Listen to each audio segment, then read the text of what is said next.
Bonjour, je m'appelle Damien Milraud, je suis intervenant, enseignant en animation 2D. Moi j'ai fait des études plutôt pour être dessinateur de bande dessinée et puis je me suis retrouvé plongé dans l'animation qui m'attirait de toute façon parce que tout petit, enfin petit en tout cas, non seulement j'arrêtais pas de dessiner mais dès qu'il y avait des petits post-it qui traînaient chez mes parents, j'animais tout le temps des boxeurs, des trucs comme ça, donc de toute façon ça me chatouillait un petit peu, quoi. J'ai fait une toute petite participation récemment sur Linda Vue du Poulet, qui est un très beau film, que je vous encourage à voir si vous ne l'avez pas vu. Voilà, une très belle série aussi Warner Bros. Qui s'appelle Green Eggs and Ham. Chaque expérience, chaque production, de toute façon, fait progresser. Sur le terme lip sync, ça veut dire synchronisation des lèvres. Et c'est plus adapté à une animation économique avec des séparations de niveaux. Par exemple, la tête séparée avec les bouches, et on change juste la bouche si la tête ne bouge pas. Là, c'est plutôt ce qu'on appelle la full anime, c'est-à-dire animation avec toute une profusion de dessins, tout est redessiné. Et donc, on va jouer plus sur le body language, sur le langage du corps, le jeu d'acteur, etc. Il faut que le jeu soit juste. C'est quoi déjà le proverbe? La caravane passe et les chiens, oh, les chiens la suivent! Alors, ça intervient en 3e année pour les élèves qui sont dans la filière d'animation 2D, parce que je pense qu'il ne faut pas le faire trop tôt, parce que c'est quand même un exercice un peu délicat, puisque c'est du jeu d'acteur. En général, je demande aux élèves de dégoter un son, un extrait d'un dialogue de film qu'ils aiment bien, de préférence cinéma, éviter tout ce qui est interview, discours, parce que c'est un peu biaisé. Il faut que ce soit vraiment joué, et plutôt bien joué de préférence. Alors les bons clients, c'est De Funès, évidemment, c'est un régal, ce genre de personnalité, mais ça peut être Bernard Blier, ça peut être Jean-Pierre Bacry, ça peut être Delphine Seyrig, enfin voilà, on a eu tout ça. Et bon, c'est merveilleux de travailler avec la voix d'un acteur qu'on aime, c'est absolument magnifique. Et alors ce qui peut être drôle, c'est le casting après, parce qu'il faut que ce soit adapté, il faut que la voix fonctionne avec un type de physique.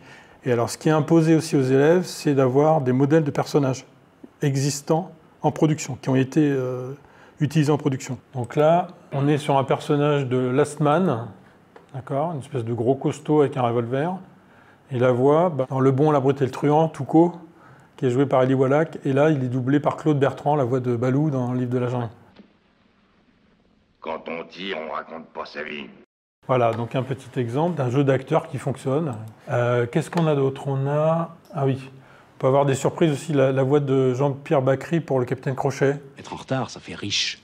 Et quand on est célèbre comme lui, n'en parlons pas, c'est une tradition. Ça marche, hein? Alors, qu'est-ce qu'il y a d'autre? Ah oui, Marie Lasseur avec la voix de Delphine Seyrig, qui est très très bien pour le personnage qu'elle a choisi, vous allez voir. Je vieillis. Mais les faits ne vieillissent pas.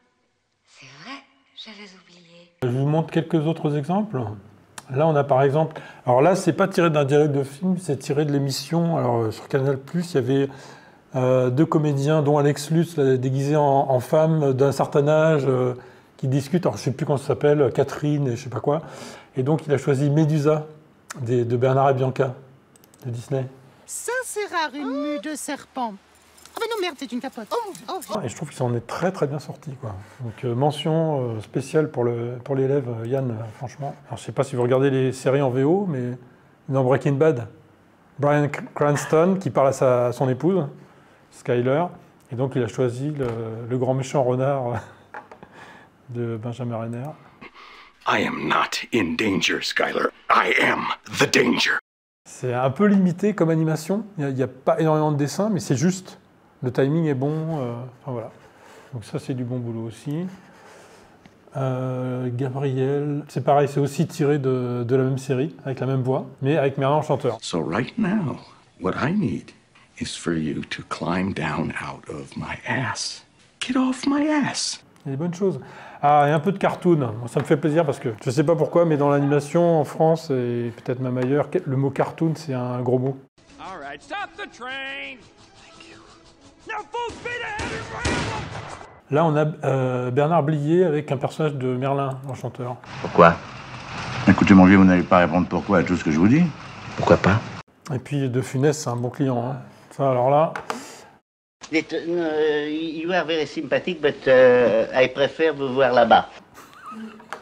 Voilà, on a fait le tour des exemples que je voulais vous montrer. Donc l'idée, c'est de faire des mini-croquis qu'on appelle thumbnails et qui vont déjà donner une idée de comment bougera le personnage. Une fois qu'ils ont cette base-là, ils peuvent déjà les incorporer sur leur fichier Harmony, puisqu'on travaille avec Toon Boom Harmony pour cet exercice. Alors, leur son est importé dans Harmony, d'accord? Ils ont le dialogue, la voix. Et à ce moment-là, essayer de placer avec leur timing ces 3-4 dessins clés et voir si ça peut fonctionner. À partir de là, ils vont commencer à faire leur animation. Alors il y a 2 grandes écoles, soit le pause à pause, c'est-à-dire on bétonne les phases principales, début, milieu, fin de notre animation et on va d'une pause à l'autre, qui est une méthode très sécure parce qu'elle permet de mieux contrôler tout ce qui est proportion du personnage, volume, etc. Et l'autre méthode, c'est la méthode tout droit, straight ahead, qui est beaucoup plus intuitive et plus spontanée, qui va donner plus de vie, donc c'est intéressant aussi. Mais par contre, on peut se barrer dans des disproportions du personnage et se noyer un petit peu dans les dessins, ça peut être dangereux. Il faut arriver à faire un équilibre, une balance entre les deux. Donc une fois qu'ils ont choisi leur méthode, ou soit un petit peu des deux, soit une méthode ou l'autre, ils se lancent dans les premiers croquis qui vont être ce qu'on appelle les bonhommes patates, c'est-à-dire des volumes grossiers mais correspondant au volume du personnage, pour éviter justement de s'encombrer de trop de détails. Si le personnage a un chapeau, je sais pas moi, un bracelet, un gilet, un foulard, etc., ça n'a pas d'intérêt dans un premier temps. Dans un premier temps, on recherche la justesse du jeu d'acteur. Même les bouches ne sont pas importantes, comme je l'ai dit, c'est vraiment la gestuelle, quoi. Donc une fois qu'ils ont leur animation à peu près au timing, parce que le timing c'est pareil, ça se règle, le rythme, on n'a pas fini de le retravailler, c'est comme de la terre glaise, quoi. Il faut tout le temps le travailler. Une fois qu'ils ont leur base d'animation, ils peuvent préciser effectivement et ajouter un petit peu de morpho à leur personnage, se rapprocher de plus en plus du modèle qu'ils auront choisi. Il faut que l'attitude du corps précède le son. Par exemple, si je dis « vous », là, mon geste est en retard. Par exemple, si je fais « vous », là, mon doigt, d'accord, qui pointe vers toi et en avance, légèrement en avance par rapport à la voix. Ça va mieux fonctionner, ça va paraître plus naturel. Donc ça, c'est des choses qu'ils vont découvrir avec cet exercice, qui sont en fait c'est du jeu d'acteur, hein. Ça pourrait être valable pour un acteur de théâtre ou de cinéma, hein. Donc vous voyez que quand il y a une bonne adéquation entre la voix et puis un personnage qu'on a choisi, et puis qu'il y a un jeu d'acteur qui est vraisemblable, ça fonctionne, quoi. Et c'est un exercice que je trouve vraiment jubilatoire, j'aime beaucoup. Enfin, je crois que c'est un de mes exercices préférés, certainement.